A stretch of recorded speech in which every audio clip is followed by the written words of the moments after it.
رغم خسارة منتخب المغرب ضد منتخب فرنسا في المباراة اللي قامت امبارح وخسر فيها منتخب المغرب 2-0 ضد منتخب فرنسا، ولكن منتخب المغرب كسب تعاطف الوطن العربي كله، وكل الناس بتتكلم عن المنتخب المغربي. حتى الصحف الفرنسية اتكلمت، صحيفة ليكيب الفرنسية اتكلمت واشادت بأداء المنتخب الفرنسي وما اتكلموش عن منتخب بلدهم. حاجة تفرحنا وتخلي المنتخب المغربي يفخر باللي هم وصلوا له. عملوا اداء كويس جدا جدا جدا، مفيش منتخب عربي او افريقي قدر يوصل للمكانة اللي هم وصلوا لها. ان منتخب عربي يوصل للمربع الذهبي في كاس العالم حاجة كبيرة جدا. وكمان كابتن محمد ابو تريكة اتكلم وقال بعد المباراة، وقال ان المباراة ديت ما نقدرش ننتقد لعيبة المغرب، لعيبة ابطال وكل الفخر للعيبة المغرب.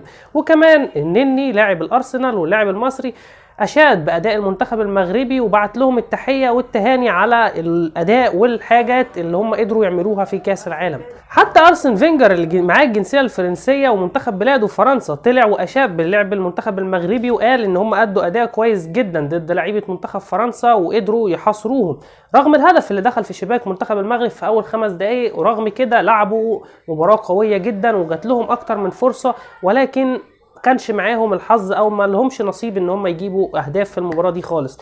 وكمان حصل ظلم تحكيمي. كابتن جمال الغندور الحكم الدولي المصري طلع اتكلم بعد المباراه وقال ان في كورتين كانوا المفروض يتحسبوا ضربتين جزاء لمنتخب المغرب في الشوط الاول. ضربتين الجزاء دول لو كانوا اتحسبوا كانوا هيدوا دافع لمنتخب المغرب، او هيبقى في امل ان انت ترجع للمباراه وكنت هتقدر تكسب ويبقى ليك امل ان انت ترجع في المباراه. ولكن ان انت تلغي لي ضربتين جزاء او ضربتين جزاء صحيحين ان انت تلغيهم او ما تحسبهمش، فدي حاجه بتحبط من معنويات اللعيبه. ورغم كده ادوا اداء قوي جدا في المباراه. في الشوط الثاني عملوا اداء كويس جدا وجات لهم اكتر من فرصه. وكوره بتاعت جواد اليومك الباكورد اللي عمله ديت كانت كوره قويه جدا وكان يقدر يعدل بيها النتيجه، ولكن زي ما قلنا في اول الفيديو مفيش نصيب لمنتخب المغرب.